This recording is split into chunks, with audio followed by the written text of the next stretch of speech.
As-Sunnah foundation যে এত বড় বড় সেবার কাজ পরিচালনা করে, এত টাকা কোথায় পান? ভাইরা আমার, আসুন্নাহ ফাউন্ডেশনের অনেক কার্যক্রম আপনারা দেখেন অনলাইনে, অফলাইনে, বিভিন্নভাবে। মূলত একটা প্রজেক্ট বাস্তবায়ন করতে আমরা যে পরিমাণ টাকা খরচ করি, অনেকে মনে করেন এর চাইতে অনেক বেশি টাকা লাগে। আমাদের দেশে রাষ্ট্রের সম্পদ যদি অপচয় তসরুফ না হতো, তাহলে এই দেশ শুধু রাষ্ট্রের যে সম্পদ খরচ করা হয় ওইটা দিয়েই রাষ্ট্রশূন্য হয়ে যেত, খুব বেশি কিছু লাগতো না। শুধু দুর্নীতি বন্ধ করলে,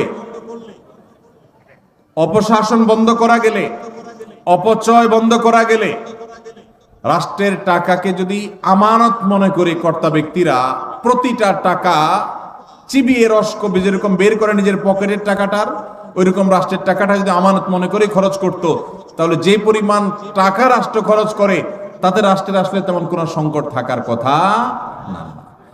আমরা ক্ষুদ্র সেবামূলক কাজ করে আমরা দেখেছি যে একটা প্রজেক্টে 20-50 লাখ টাকা দিয়ে কত যে কাজ করা যায়, কত যে পরিবারকে স্থায়ীভাবে তাদের দারিদ্র্য বিমোচন করা যায়, অথচ শত শত হাজার কোটি টাকা চলে যায় আমাদের ছোটখাটো প্রজেক্টে। তো সেইগুলা যদি আমরা রোধ করতে পারতাম তাহলে আসলে টাকা অনেক বেশি লাগতো না। আসুন্নাহ ফাউন্ডেশন যে শত শত কোটি টাকা নিয়ে বসে আছে আর খরচ করে, আসলে তা কিন্তু না।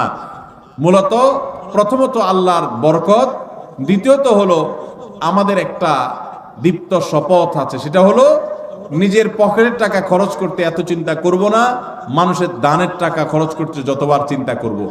এবং আল্লাহর ফজলে সেজন্য আল্লাহ তাআলা বরকত দেন।